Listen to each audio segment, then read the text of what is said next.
Good morning and welcome to the Morning Spotlight Podcast. I'm your host, Mike Ham, coming to you as always from the Spotlight Studios here in Morristown, New Jersey. My guest today is a long-term podcaster, technology consultant, and a creative problem solver. He helps podcasters with big dreams turn them into a reality by creating a customized strategic plan and runs podcasting events both in person and online. He is Branden Ushio. Branden, welcome to the show, my man. Hey, thanks. Thanks for having me on here. Listen, right out of the gate, I'm going to say something to you, and I hope you take this as a compliment. You have the best background of anybody that's come on the show. I put a lot of time and effort into this background, and if people are listening to on just audio platforms, obviously they can't see the work that we put into that. So is that a real wall? That's a real wall? No, that is very much a green screen type. I can make it look a little bit more professional in wood. Yeah. I like comic books, so I don't, I'm on a stage now. Right. That gives me like a Muppet Show vibe, that one right there. Kermit the Frog here. Yeah, classic.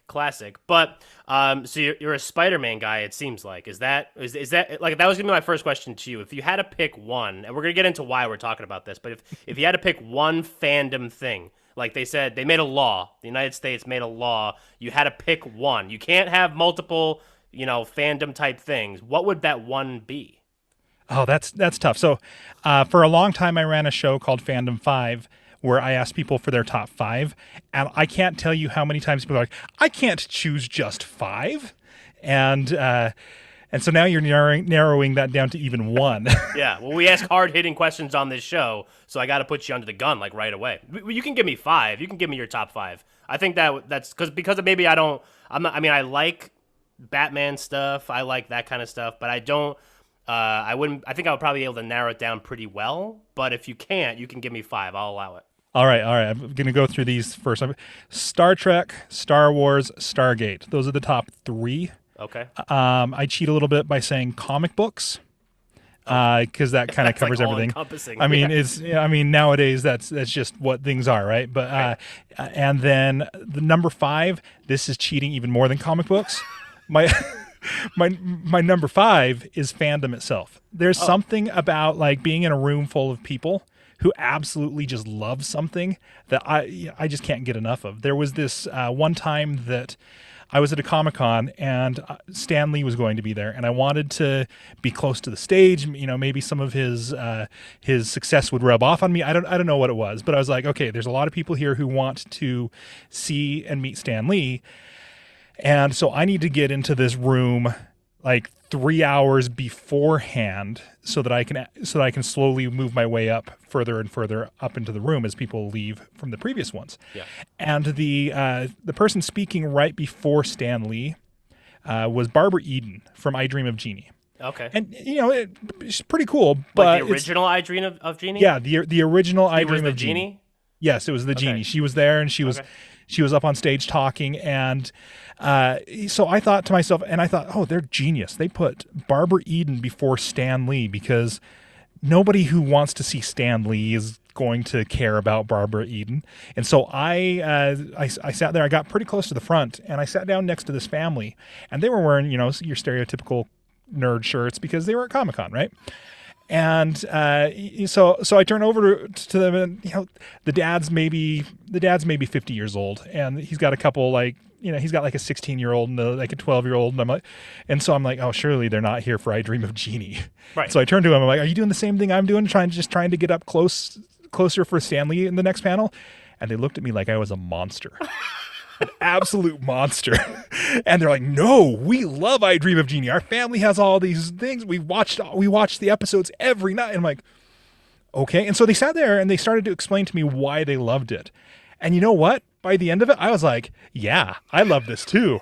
I'm in for this. This is awesome. I even got up to ask her a question because there was a question and answer section. And so I went and got in line because I'm like, this is awesome. Yeah. And it's because I was hanging out with people who had a real sincere fandom for this, and for me, fandom is all about connection, and that's what it provided. And so so like I said, it's cheating because it's whatever somebody likes. I love seeing people when they're excited about something, when they love something, when something is something that they truly love. Like that's one of the best feelings in the world for me to see other people do that. Yeah. So it is cheating, But 100%. because I'm in charge here, I'm running the show, as much as it may not seem like it. I got my hand on the wheel here, and I'm going to allow it. Because I think that's such a good answer, because I think that is one of the things, like, as a kid, I was never into comic books. I liked, like, cartoons and stuff like that, so I would watch a lot of Batman cartoons. I was a Pokemon guy myself when I was growing up. Gotta catch them all. I gotta catch them all.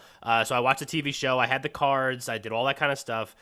Gave them away, so really missed the boat on that one. And then, there's been a couple others over the years that I've got myself involved in. But one of the things that I've noticed about people, especially people that are, into our age, that are into that kind of stuff, it's not a half-assed thing. You're not like, oh, I just kind of like this. Like, you're either all in or you're not in. And if they say they kind of like it, it means they're embarrassed about it and they just don't want you to judge them. Yeah, exactly. So let's talk about that. We'll start with the fandom stuff. Because you said you had the show, the Fandom 5. The podcast now is just called Fandom, right? Correct. Fandom. When did the fascination with this type of stuff start?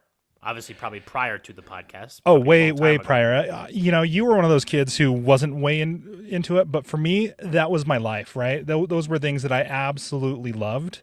And, coming home after school, Saturday mornings, X-Men, the cartoon on Fox, that was like a mainstay for me, which then led into me reading comic books themselves. I remember my dad used to go play some pickup basketball with a bunch of people in our community. And afterwards, I'm young parents. I'm sure my mom was like, you take that one with you too, because I can't have all of the kids at the same time. And so my dad took me, and he was hoping, and I'm sure he was hoping that I would pick up on basketball. And I love basketball, and that's probably part of it. But then afterwards, we would stop by 7-Eleven for some good quality bonding time. He'd pick up a Gatorade, he'd buy me a Slurpee, kind of a thing. And I saw the spinner racks there, and just the bright colors and in the comic books. And I remember getting an X-Men comic and reading it. And I'm sure my dad was all like, "Oh, it's just a phase. He'll grow out of it," because he was this big sports guy. And unfortunately for him, I didn't. And fortunately for me, my dad's pretty cool about that stuff, and he started reading comics with us too. So, it started out way when I was a kid. That's when the whole fandom thing started for me. Right, and that's so funny, because that's like similar to me. Like, I played baseball growing up, and my dad is like, I've always been a big sports guy. And not that he pushed me into sports. I just like gravitated towards sports a little bit more. But it was just something, it's just so funny, because I would get home from school, get off the bus, I'd have my snack, whatever we would have that day, and I'd be like, all right, it's 4:30, Pokemon's on, gotta watch that. My dad gets home from work, and I'm watching Pokemon. He's like, Jesus. He's like, aren't the Yankees on right now? Something like that. But no, but he was always cool with it. And even today, I still do stuff like that, and he just like rolls his eyes, but he gets it. So talk to me about, fandom. I think when people are hearing you talk about this, and this is one of the questions that I've had as I've known you through Clubhouse, because that's how we met, and we'll get into that in a little bit. When I hear it, I think of stuff that you're describing. I think of the comic books. I think of, whatever else. But it can pretty much be like, it's an all-encompassing type thing. Fandom is not just, I like Spider-Man, so I'm going to watch Spider-Man and read Spider-Man comics. Or it could be, I Dream of Jeannie. It could be a lot of stuff, right? Yeah, 100%. So I love it when I get to talk to people and say that I've got a podcast called Fandom, because the response is, there's usually only a few responses I get. One is, oh, cool, I love that stuff, and they're talking exactly what we're talking about and the things that I do, and it's it's great, and I get to nerd out with people. Or they say to me, fandom, what is fandom? Like, that makes no sense to me, and I get to explain it. And right. When I get to explain what fandom is that fandom isn't just, the TV shows and books and movies and comics that you read. It's the things that you love. It's the things that define who you are. And then it's also the things that connect us. Because really, fandom, there's no fandom where it's just one guy solitary sitting in his basement. I mean, that might be a stereotype, but fandom is 100% about connection. And I mentioned that earlier, but when you get into an area with people who are fans of the same things that you are, you're part of a club, you're part of a community, and the internet has made that both better and worse in so many ways. Of course. And but you can connect, you can really become stronger together. And it's not, like you said, it's not just comic books. If you ever see two bikers, people on motorcycles driving down the street and they pass each other, it never fails. They always wave at each other, Or always, like because the fist, because yeah. they're part of that same fandom. People who wear Fitbits, very often, on the trails, they'll nod at each other as they're going and stuff like that because they're part of that same fandom. It's not just the media we consume; it's the things that connect us. Yeah, that's so funny that you talk about that because like The Office is my favorite show of all time, and it's not even close. And if you put me in a room with somebody else that likes The Office, we'll talk all day.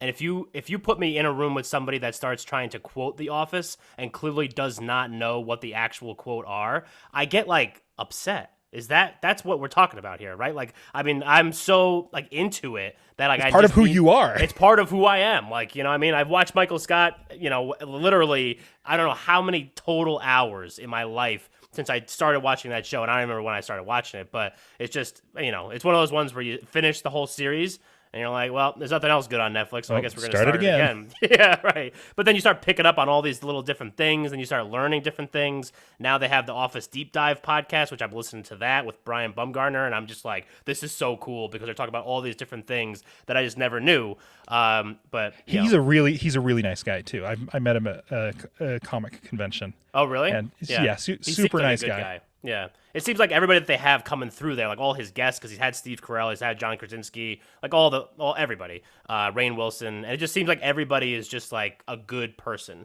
and you hope that's true, like in reality. So it's good that he was. Yeah. Yeah. It's not just a character they play on TV. Yeah, exactly.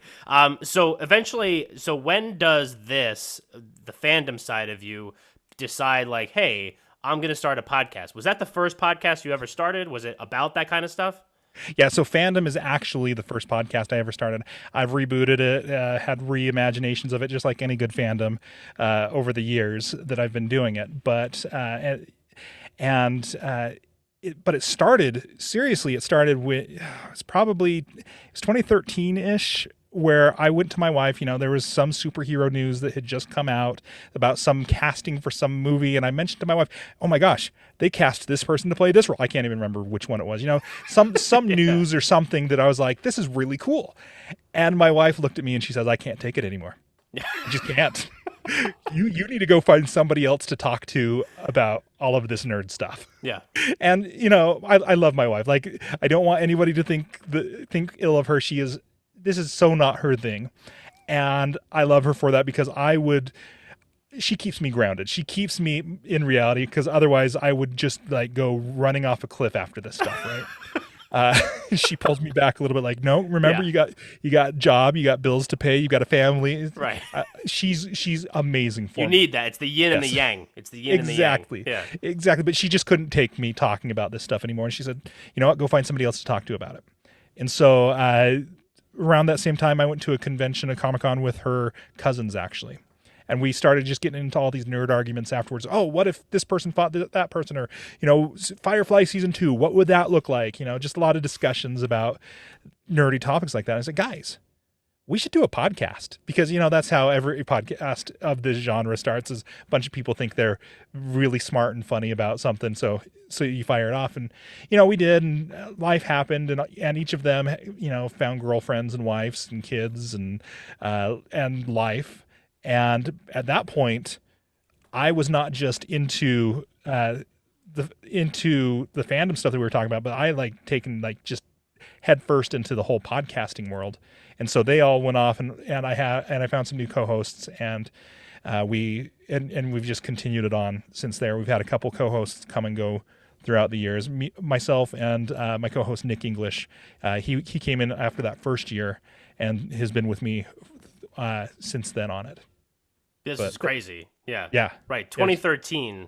Like I've been doing mine since 2020 and I feel like that is forever. And then to add on 7 more years onto that. So what was podcasting like when you started back then compared to now? It's got to be such a huge difference, right? It was both simultaneously easier and harder. Yeah. It's, part of the reason that I relaunch my show frequently is because I've gotten so into the podcasting aspect that I'm like, I want to try this out. And people pay me to help them with their shows. And I don't like giving people untested advice. And so usually if I come up with some harebrained scheme, I test it on my show first. Yeah. To see if it completely destroys the show. And I've had a couple of them that have done that, where listenership is just like plummeted because I did something stupid. Yeah. But it was easier because there were fewer shows competing for the attention. 100% believe that that's the case. It was harder to start, and so it was harder to get through that door. However, it was also harder because there was less information out there on it. My day job, I'm a network engineer, and so I manage servers and routers and firewalls and web filters and things like that. So I'm a super technical guy. So I was able to like dig into what an RSS feed is. The very first of my show, I had a hand-coded RSS feed that I just did in Notepad, and it worked. And I very quickly learned this is not going to be sustainable.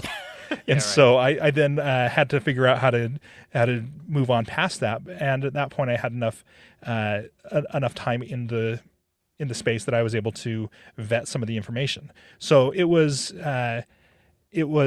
easier then to get ears to listen, but it was harder to get started.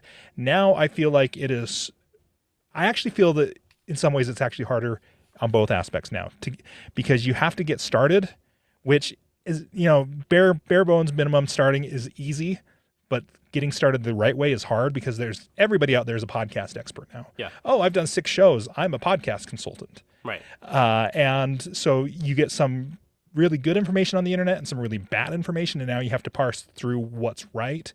But you can go over to Anchor and fire up a show in 15 minutes if you want to, and it competes on the same level as Joe Rogan at that point. Right. So yeah, like I said, it was different. It's hard to say easier or harder, but it was there was definitely the differences. Sure. In that time period. Yeah. You know what I read? I think I read this last year, and I'm pretty sure I read it on the internet, so I'm pretty sure it has to be true, is that when the first television came out, it took 17, and you might appreciate this, because I feel like this is in your world. The first television came out, and then I think 17 years later, the first color TV came out. And that's about the 17 years, 18 years-ish is about how long podcasts have been around. So to me, it's almost crazy to think about like how while podcasts have been around, the world is inundated with podcasts. I mean, whatever the number is that exists on the internet right now. But to see kind of where the podcast world is in relation to what the TV world was like back then, it's just crazy to think how much more this podcast thing has to go. It's not nearly as mature, obviously, as a television or anything else in that entertainment type thing. So that was just something I read and I wanted to share with you as that is I think I heard you mention that on a previous episode to another guest, and when you said that in the first place, it just blew my mind. And it's 100% like, yeah, we are in the infancy of this. There are going to be lots of changes happening, lots of changes coming, and it's for better or worse. It's what's going to happen. We're still going to have some very democratized systems in place for anybody to be able to do this, but there are definitely some big players coming into the space that definitely want to own the space. So lots of changes coming. Yeah, for sure. Can we talk about the show for a little bit? Your show, Fandom. Can we just talk about like the type of stuff that you guys talk about that now? And then I want to get into maybe some more of the technical side of the stuff. Honestly, for me a little bit, but let's talk about the show, what you guys talk about. I was listening to an Anchorman episode earlier today on based on a true story type things. I just want to make sure I at least listened to one before we got on here. But yeah, let's talk about the show, what you guys talk about. I know it's evolved over time, but tell us about it. Yeah, so we really feel like on Fandom, so aside from, I tell the story about my wife saying that she just can't take it anymore. And that story is 100% true, but there's also another side aspect to that, an aspect of, when I was a kid, I was bullied pretty bad. And it wasn't just students. When I was in 5th grade, I had a teacher that also bullied me. It was really bad enough to get like the district involved in it. Wow. And I went from elementary school to junior high with 0 friends, nothing to do. And I was just really concerned about, I was 7th grader. I was concerned about who I was going to go eat lunch with because it wasn't structured. You didn't have the tables that you had to sit at. You just, what am I going to do? And I went to school in English class right before lunch. The teacher's doing the first day syllabus thing and then says, okay, in this class, we also spend 15 minutes every day reading a book, silent reading. So it's first day of school, guys. I understand if you didn't bring a book, you'll be expected to in the future. For today, there's a bookshelf over there. Go get a book. Well, I'm a nerd. I had a book in my backpack that I had been reading. And so I was just like, I'm going to pull this out and I'm going to read this. And, I started reading it. And this kid who was sitting in front of me recognized it. And it was a book super obscure book, a book that was based on a cartoon, that was based on a Japanese anime. It's not something that anybody outside my family had ever heard of. And I flipped through and I said, oh, cool, Robotech. What part are you at? And I was able to talk to him about Robotech and make an immediate friend. Yeah. Because we had that fandom of the same thing together, that connection. And he introduced me to his friends. They didn't know anything about Robotech, but they knew Joe and they knew me, and they, said, okay, he must be cool. If Joe says he's cool, he's cool. Yeah. And so I had some friends based on that fandom.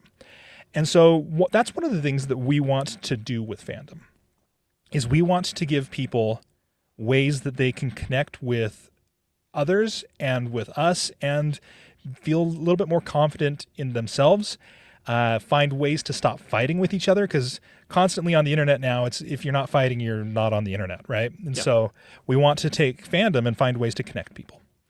And so what we're really doing is, instead of like jumping from one thing to the next super quickly, because we're constantly being bombarded with media, although COVID kind of slowed that down a little bit. Yeah, right. But still, there's media coming at us from all angles. Instead of saying we're going to cover everything as it comes out, we go through and we pick fandoms to go over. So Anchorman was one of those fandoms. My co-host loves Anchorman. I had never seen it before recording the episodes for the podcast. And so we watched it, and then we recorded 3 episodes on it. And this is pretty much the format that we're doing for all of these. We do just kind of a summary. We talk about, we watched it, what are some of the themes we saw? What were some of the things we liked? What were some of the things that we didn't think stood up very well? Because we're not afraid to say that something wasn't great, but we also don't want to focus on that. And so that's the first episode right there, going over the themes. The second episode, we go over a little bit more of the history of behind it. And I think that was the episode that you listened to, kind of based on a true story. Here's some behind the scenes stuff that went into making this property. Right. So, we did one on Princess Diaries, and my co-host actually read one of the Princess Diaries books to be like, this is some of the behind the scenes stuff. Yeah. And so we've got the behind the scenes, and then we call it our bad algorithm, and we say, if you liked this, you might also like that. We talk about, here are some things that you should check out if you thought this was good. Basically find things that you might like, find a new favorite. We've got Anchorman out right now. Princess Diaries 2/3 is completed in posting. We've got Miss Marvel, Kamala Khan. We've got those 3 episodes recorded and that I need to publish and get out there. And then after that, we're going to jump into WandaVision, but at that point, we're going to stop doing kind of the history. The history is kind of hard to do on its own. We kind of felt it should go in the first episode. And so instead of history, we're going to start doing frequently asked questions. Have listeners send in questions, and have us go and think up some questions that we can answer about. These are some things that you might want to know about this property. And so that's going to replace the second episode. But 3 episode arcs on each of these fandoms, just to kind of let people know it's okay to slow down. Yeah. You don't have to binge an entire thing all at once. And you have this. And so it's just a way for people to find new favorites is what we're hoping. Yeah, talk to me about the importance, because you mentioned it in that answer, the importance of that community. Like the listenership with any podcast, I think is imperative, obviously, because that's why we're doing this, because we want people to listen. So do you see that you have a very engaged community? Because we mentioned at the outset about the fandom thing that you have people that are either all in or not in. So the people that are all in, are they all in with the show too? Are they like sending you questions, asking questions, that kind of stuff? Yeah, no, that is something that we definitely have, and we have had more in the past. Like I said, I've tanked my show a couple times testing things out, but we've gone from having thousands of downloads per episodes to having a couple hundred to right now we've got I think we're getting about 150 per episode, and it's one of those things that we will get people who will just comment on everything. We'll get people who don't comment as much. We've got a decent Facebook group. And here's the really cool thing about when you have a smaller audience, because when we had thousands of people downloading it, it wasn't necessarily possible. But when we, down below a couple hundred, you're actually able to not just have listeners, but make those connections and make friends, and you communicate back and forth. I don't just have random people who listen to me. I know that Jared's there. I know that Colton is there. I know that Wendy's there, and I can just kind of talk to my friends at that point rather than just talking to some nameless face. And with that, so that community is really important. And even if the community is never huge, our Facebook group's not huge, but it's engaged with each other. And at a certain point, the conversation leaves the Facebook group, and they are interacting with each other because they could become friends with each other as well. Right. Yeah. And so, yes, it's a really engaged community. They named themselves the Fandomaniacs. We were trying to come up with names, and the three of us, we were like, oh, what about this? What about that? And then a listener wrote in, is like, guys, you're missing the obvious. It's Fandomaniacs. It's right in front of your face. Yep, you're right. Yeah. So yeah, that's awesome. So let's keep going with this community thing, because that's how we met. We met because we're part of similar Clubhouse communities. So talk to me about how Clubhouse has changed your approach to podcasting. Has it opened up any new doors? Talk to me about your experiences on Clubhouse. My experiences have been relatively positive and have helped the show grow and introduced me to a lot of cool people like yourself that I've either had on the show or just collaborated with on some different things, or just like listen to their show and learn something. So talk to me about that and how Clubhouse has impacted you and your podcasting journey. Clubhouse, really, like if I was writing a biography in my life, Clubhouse would definitely get a mention in it, if not a chapter, because at this point, even though it's becoming less and less hyped in the media, so to say, it still has made a huge difference. Back on July 30th and 31st, we had the Share Your Pod Summit, which 100% was created because I met people on Clubhouse. I was in a Clubhouse room where the competition was the sexiest voice on Clubhouse, and I thought it was just like a goof off game. Like a bunch of my friends from Clubhouse were in there, and so I'm like, hey, I'll go in there and see what happens. And no, actually, like somebody was looking for a voiceover person for their podcast intro.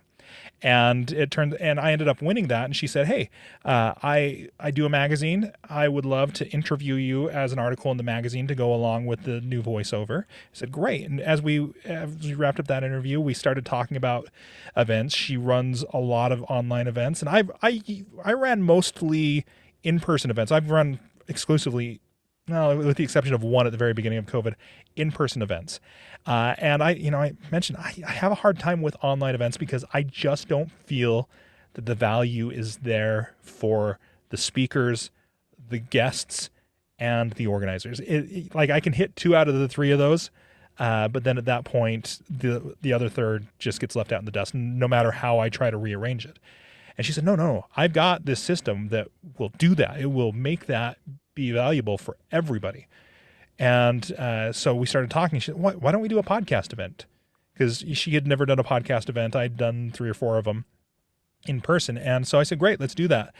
And as we started planning, I started meeting more people here on Clubhouse, and had just this really great community effect. And so Clubhouse has really opened my eyes in terms of both who's out there, because there are some really cool people out there, and also where the gaps are, because there are some commonly parroted lines that are out there that I'm like, oh, that's not right, and it's and I feel I very much like to help people, and so if I see somebody going down the wrong path, I try to give some advice if I have it. And so Clubhouse actually helped me to understand just how well I know the podcast space, because before Clubhouse, I was just like, I podcast. I've been podcasting for a few years, and it's great. But anybody can figure this out. And yeah, anybody can figure it out. I still believe that.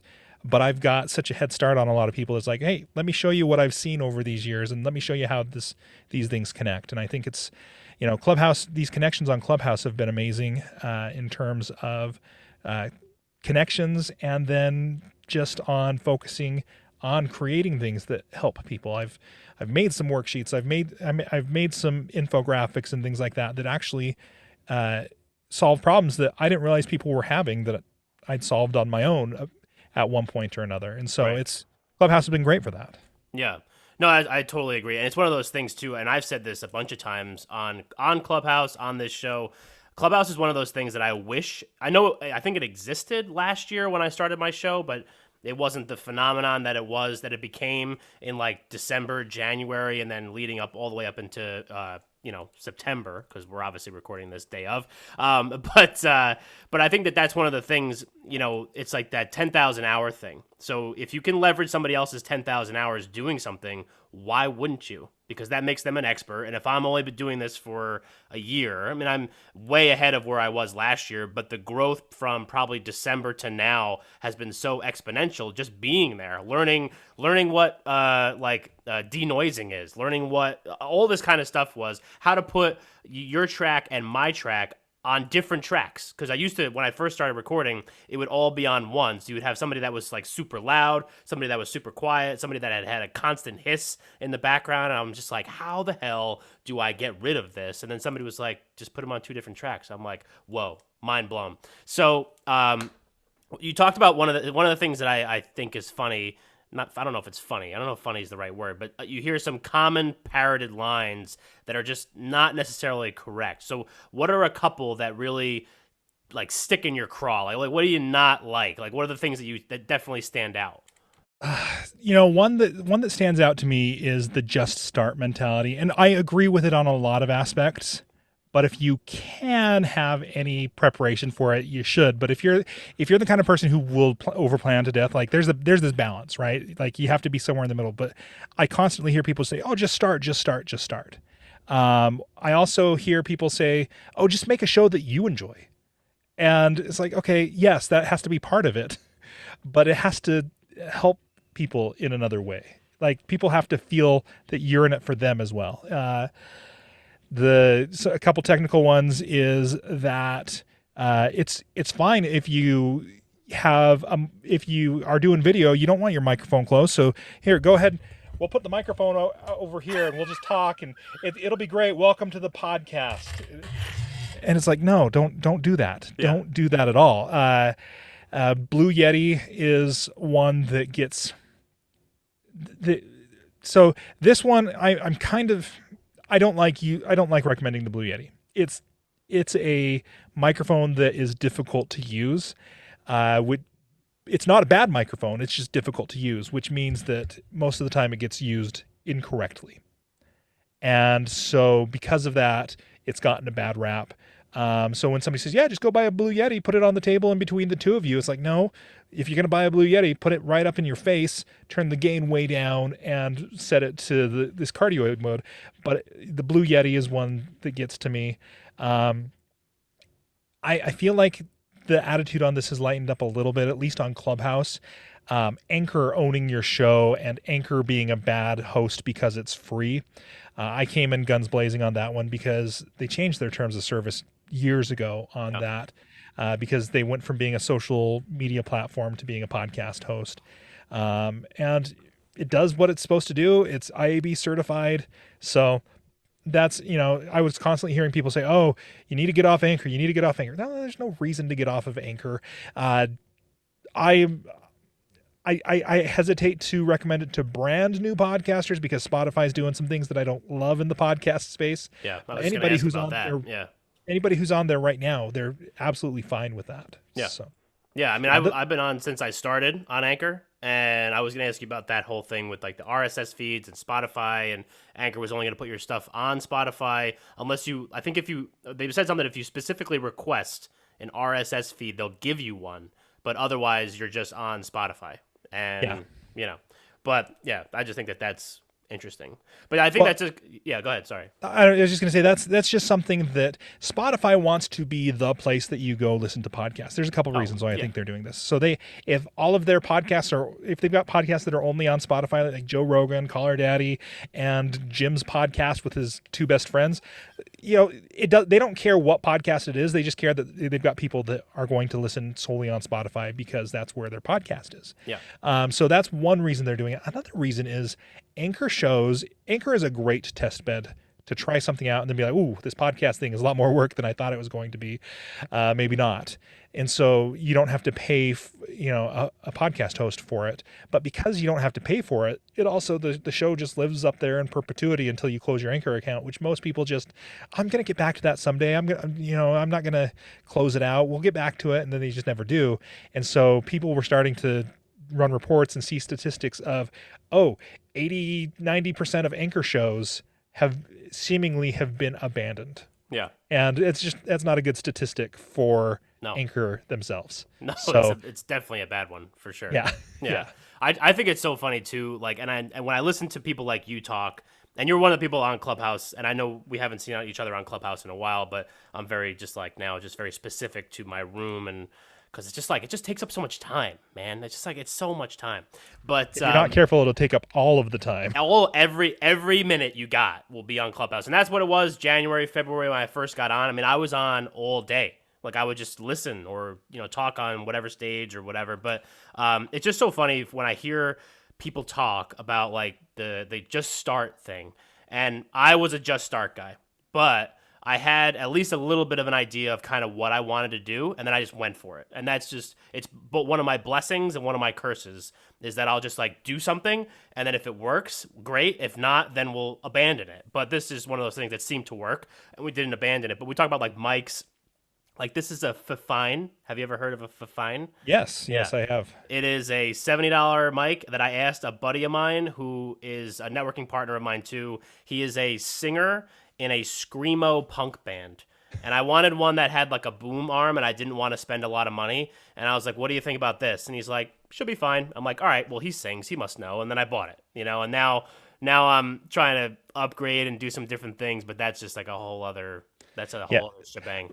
Like, when you decide I'm in on podcasting, you got to be careful. Maybe hide the debit card for a little bit. Yeah, right, because this gear can get expensive, and microphones in particular.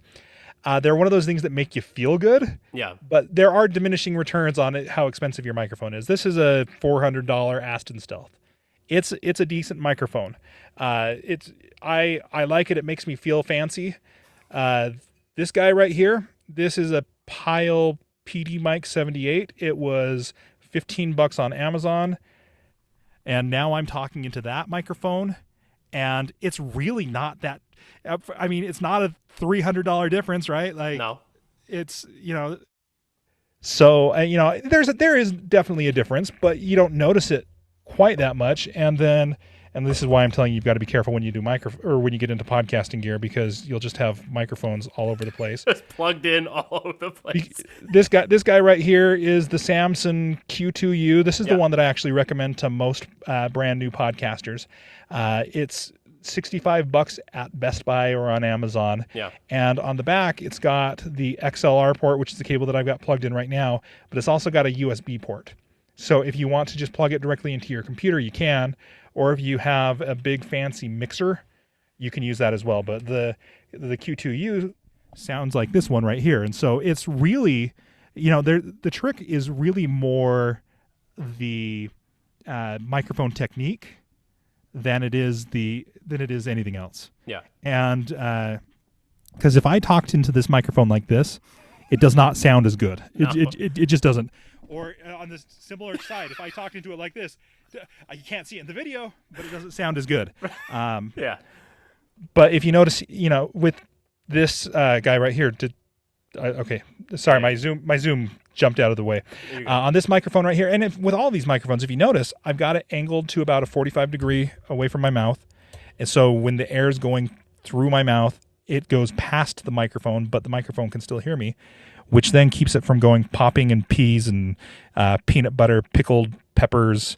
And so it's just angling your microphone just a little bit can take a $15 microphone and make it sound pretty dang good.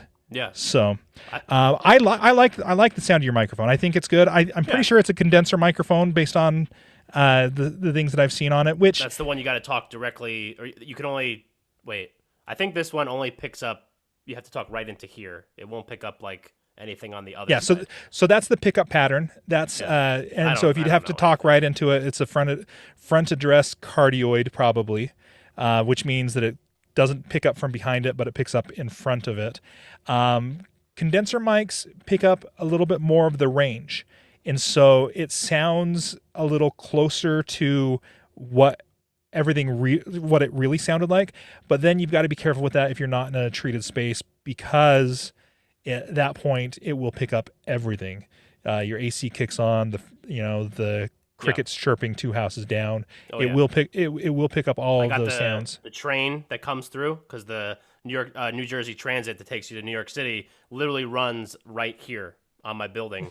So sometimes you'll get it and it'll come through and be like, "Wah," and I'll be like, oh no, this is gonna ruin everything.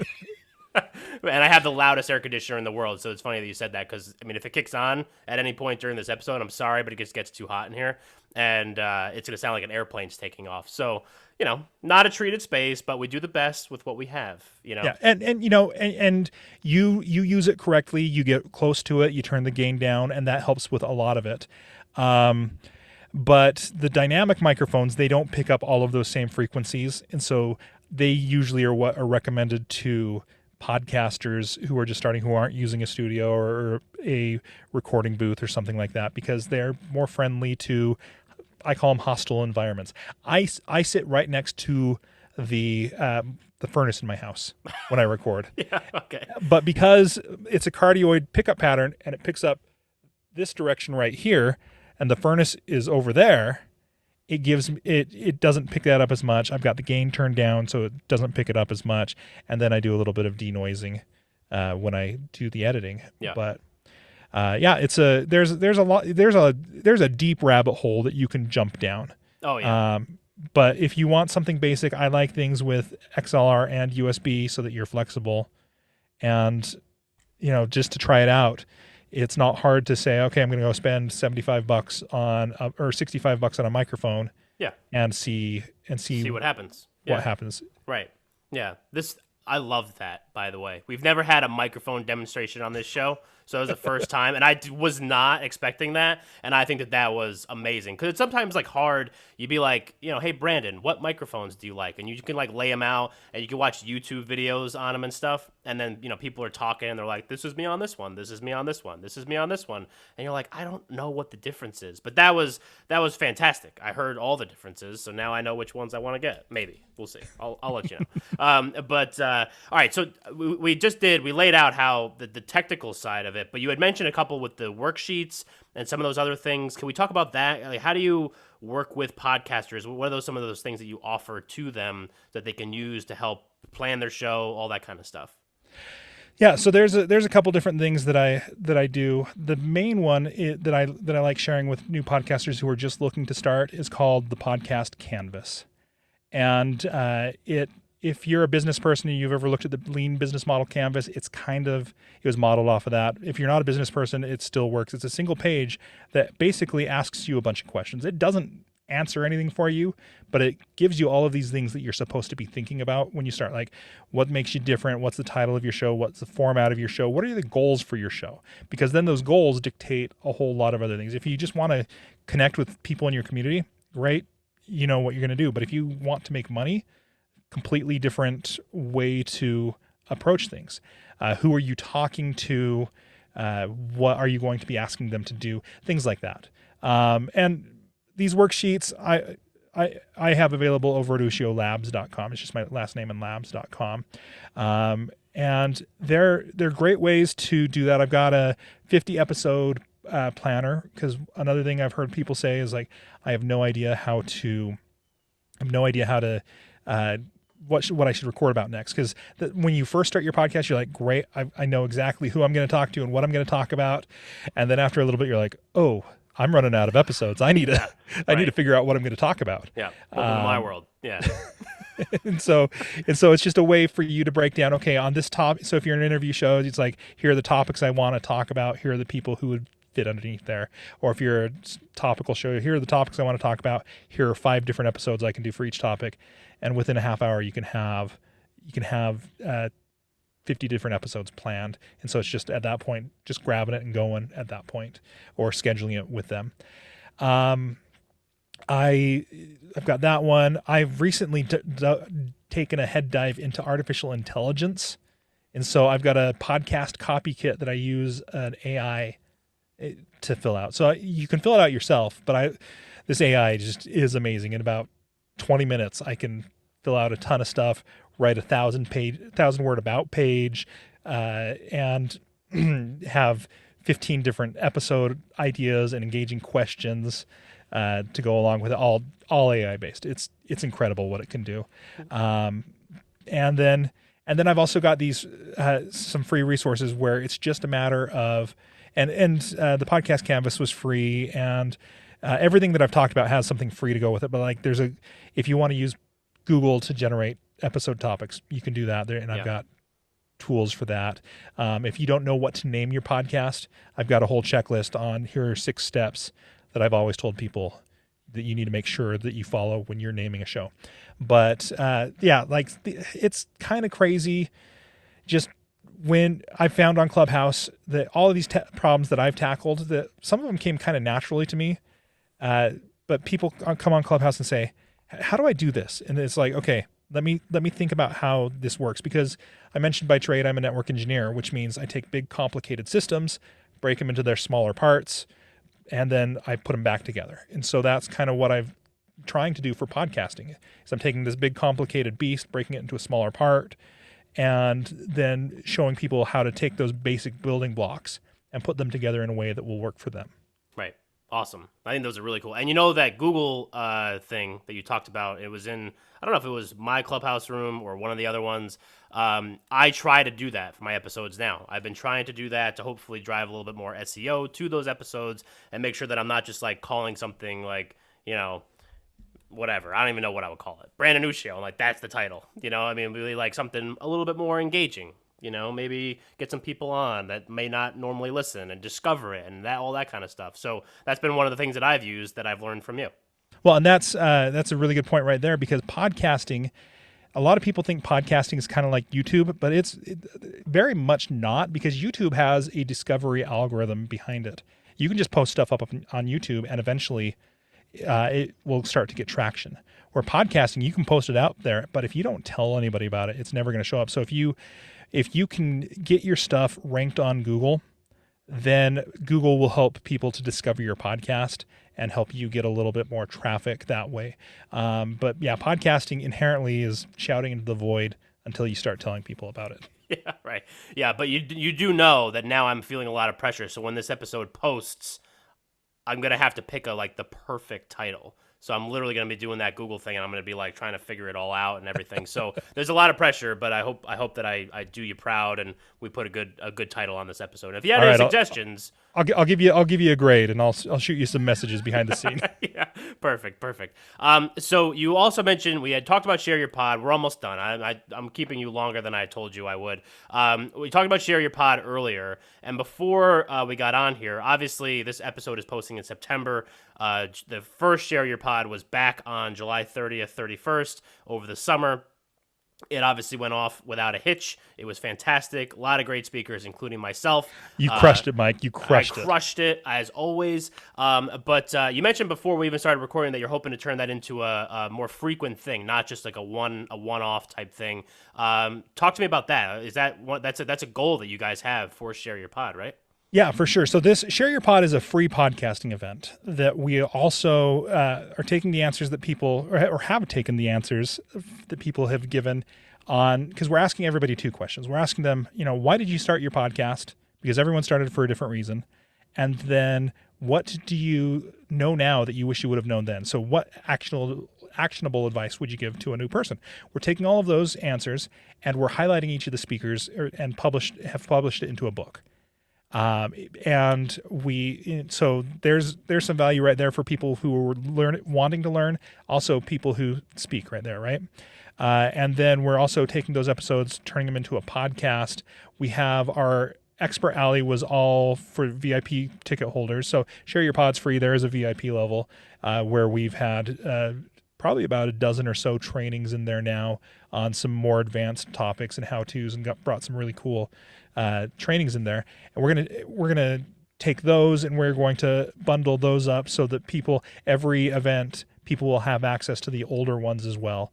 And we're just going to kind of build on top of it. We have a podcast, so if you want to go search for Share Your Pod in the podcast directories, it's there. I don't at this moment have another date for you, but it's something that we're thinking ambitiously. We're thinking maybe 3 times a year, just to have people come on. And I can't tell you very many of the details because we're actually, as we're recording, working on just wrapping up this first one. It's in 3 days now. So after this, we'll be able to give some more details. But if you go to shareyourpod.com, we will have all of the new information about the new one and the information about the old one all up there on the website. And so if that seems interesting to you, if the things that I've said seem like, oh yeah, podcasting, I want to get more into that, I want to have some more information on that, this is something that has been beneficial for speakers, guests, and Kim White and myself, who are the hosts of it. Yeah. And so we want to just keep going with this because it's just been valuable for everybody who's been involved, and we want to keep that value rolling. So shareyourpod.com. I can't give you any firm details because we haven't ironed them out as of the recording, but I'm sure by the time that this recording goes live, we will have that on the website. Absolutely. Yeah, no, I think it's a great idea, and I think it just takes that community aspect as we were talking about before, because a lot of the featured speakers from this first one are part of that very similar communities on predominantly Clubhouse. And I think that that's really cool and a good opportunity for everybody that's not spoken at an event before. I think I've spoken at 1 or 2 in my, prior to Share Your Pod. So I'm excited to be a part of it. And obviously I crushed it and everything. So amazing. It was, I think I'm one of the first ones that's going, or that went, sorry, excuse me. The first ones that went. And really, you said a high bar. You said a really high bar. That's right. All I can say. Yeah, clearly no one else reached that bar. But before we get into our closing segment, I do want to ask you one more question about the future of podcasting, because we danced around some different things at the beginning. Do you see anything on the horizon, if you want to prognosticate a little bit, that you think might be coming down the pike that might change the way that people do this? Or maybe, if I'm doing this show this way, like slow and steady plodding along, is there something that maybe I could be looking at like, oh, this could be a good opportunity to maybe put myself on a good track to accelerate some growth as the podcasting world evolves? That's a really good question, because there is a lot of change coming. Back to your color TV analogy. I think right now I would probably add live experiences to whatever it is that you're doing. If you're going, you're like, I can't really do live because we record at 11 p.m. at night, and that's kind of a weird time to do that. And so we don't want to do live at that point. Well, master live to tape. Get a PodTrack P4, a Rodecaster or something, have your theme song, your sound effects, all of those things, have them ready to go. And, that way you're not focused so much on editing, and it also builds that muscle memory for you so that you can actually, have that live experience. There's so many platforms are focused on those live experiences now, and that will help people to find you. It also, podcasting is very wide open right now, but it will start closing down as more businesses realize the money that's available inside of it. As these, Apple's already started to do it with their subscriptions. Spotify's doing it with their subscriptions with Anchor and things like that. But I would definitely recommend sticking with something that's open until these other ones have kind of proven themselves. At that point, you can change the platform if you need to, or simultaneously post. But I would not lock yourself into a single platform until there's a winner that has really become established. Unless Spotify offers you $30 million, take the $30 million. I'll say that. Take the money. Yeah. If they offer it to me, I'm sorry, I'm going exclusive on Spotify. Sorry for everybody listening, but it's just going to happen. I'm sorry. I'm not going to do anything about that. And for $30 million, I don't think any of us would begrudge you, Mike. Yeah, right. Seriously. Yeah, I'll find new friends. Money will buy more friends. But just kidding. The community will come with me, obviously. We'll follow you. The Spotlighters, we're right there with you, Mike. Into the gates of hell. Here we go. All right, so let's move the show into our closing segment because, like I mentioned earlier, I've already kept you longer than I promised, and I know that you have kids and a family, and your wife is probably like throwing stuff at me. And that Mike Ham, he's a bad apple. But we're gonna move the show into our closing segment, which we call Under the Spotlight. So what is one thing that you want the Spotlighters to walk away from this episode with? So you are under the spotlight. All right. So we've talked a lot about a lot of things, a lot about fandom-related things, and a lot about podcasting. And I think the common thread there is find something that you connect with and something that you're passionate about. And I'm not going to say just blindly follow your passion, because there are some things that are more realistic than others, but you find the things that you connect with and that you're passionate about and that you can connect with other people with. My entire career, my entire life has been built around connecting with people and using those connections then to grow myself as a person in skills, in my pay grades, in just being a better person. And so find something you're passionate about and connect with people about that. That's probably the biggest thing that I can recommend, whether it's everyday life, fandom, or podcasting. Those connections are crucial. We talked a lot about Share Your Pod. Share Your Pod is 100% a collaboration that came about because of connections. I'm here on this show because of connections that we made on Clubhouse, because we are both passionate about podcasting and creating good online content. So be passionate about something and use that passion to connect with people. Phenomenal Under the Spotlight. And it's one of my favorite segments. It's the only segment we do, which is why it's my favorite. But we always get the bangers right at the Under the Spotlight segment, and that was a banger. I really appreciate that one. Excuse me. So let's hit them with the links. If people need more Branden, where can they go to get more Branden? We've talked about a couple, but let's hit them with them again. All right. I'm going to give you, and this is bad practice, but I'm going to give you 3. There's shareyourpod.com if you're interested in podcasting. On there's a link to ushiolabs.com. And then that would be my second link, but there's a link. Just go to shareyourpod.com and click on Ushio Labs. And then, so I guess the third one now is fandompodcast.com. That's my website. That's pretty much where you can find my stuff. I have a very difficult to spell name, both first and last. And so it's bad for the audio space, but if you go to brandenushio.com, it'll take you somewhere. And I should really give you a prize for being able to spell Branden and Ushio, because my dad decided that the O needed to be replaced with an E. But oh, yeah, right. Yeah, just totally change it up. Yeah. Right. As if Ushio wasn't hard enough for people to spell already. I love it. All right. Well, hopefully people will find it, and I'll type it correctly in the show notes. So anybody in the show notes, I will put all of those links that Branden just mentioned in the show notes, as well as my links, themorningspotlight.com, and the email address, themorningspotlight@gmail.com. Branden, thank you so much for coming on with us today. Like I mentioned before, you're one of my key tech guys in the podcasting world on Clubhouse, and talking to you and getting to know you more, especially over the last hour, has just been tremendous. And all the stuff that you're passionate about, it's just so cool to talk to somebody that's as passionate about something that I think that I am passionate about, that something similar. So that's what we were talking about before. So thank you so much for coming on. I really appreciate it. Thanks for having me on here, Mike. It's always amazing to listen to the way you conduct the interviews here on the show, and then just to be on this side of it. You're a true pro. I had a great time. Thank you. I appreciate that. And the Spotlighters, thank you for listening, and we will catch you next time.